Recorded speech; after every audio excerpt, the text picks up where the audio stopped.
Welcome back. Well, with the holiday season in full swing, many of us are juggling family, work, and festive obligations, which can take a toll on our mental health and well-being. So to help us navigate this busy time, we're joined today by Ms. Marika Floyd, a certified life coach who specializes in mental health and wellness. So welcome again to Town and Country. It's always a pleasure. Great to be back. Absolutely. All right, so let's talk about the challenges that you've seen that people face during the holiday season. What are most common? The most common is grief and loss. Really? We're always, paying attention to depression and anxiety around the holidays.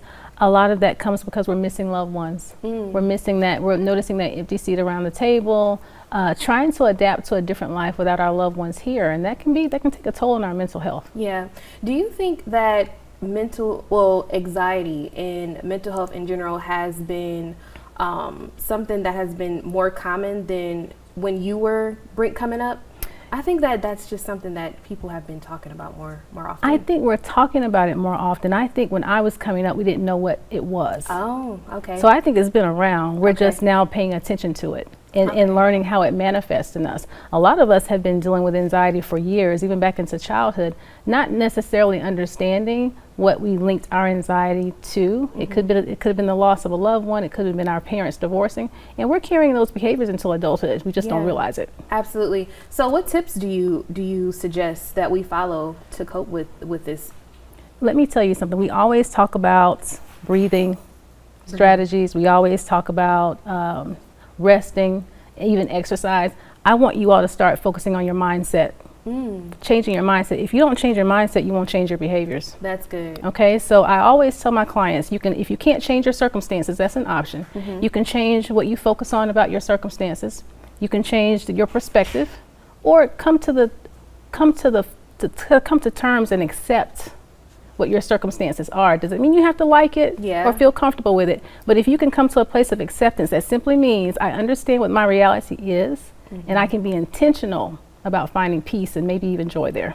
Wow. So what inspired you to want to help individuals with their mental health and anxiety?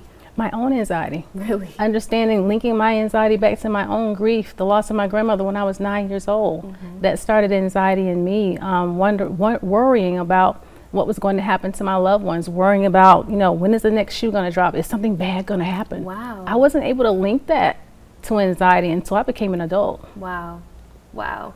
Okay, and so Ms. Marika, you actually have a focus group or a grief group. Yes. And you all are meeting in December, right? Yes, we're actually meeting this Saturday at 2 o'clock. We have a grief group in Americus, Georgia, every third Saturday of the month from 2 o'clock until. You have to RSVP because it is at a private residence. And so once you RSVP, I'll give you the address, give you directions.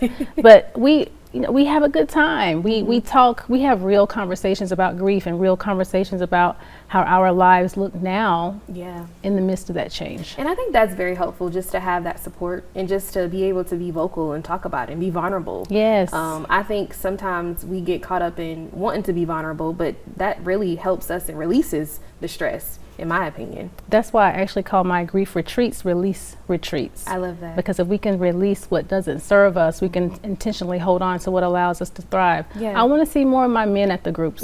Yeah, let's encourage tap into that vulnerability. Yeah, let's encourage that. All right, so you actually have a magazine article where F.O.C.U.S.E.D is featured in the latest issue on page 48. It also mentions a new book in the works. So tell us a little bit about that. Well, the new book is called To Loss with Love, Lessons We Learn Along the Grief Journey. Of course, we're not saying that we love the fact that our loved ones have died. Absolutely. But there is a lesson in every loss, and it's a guided grief journal. And I'm really getting you to understand what your grief journey is like for you. And by the end, I want you to have understanding and gratitude. Yeah, that's so exciting. So exciting. I'm so happy for you. Thank you. That is awesome. All right, so tell us where we can go ahead and find more information about you and how we can get in touch in case, they are interested. You can always call me at 229-272-5212. I have an office in Leesburg. I'm located at 120C Walnut Avenue. Of course, it's by appointment only. And you can go to my website, and I'm on Facebook, focused on Facebook. Love it. Thank you so much Thank for you. joining Always me. good to see you. Absolutely. All right, we'll have all of her information posted on our website at WALB.com, but don't go away just yet, South Georgia. In just a few, find out what the hottest toy of the season are for your little ones. Our 10 News is next.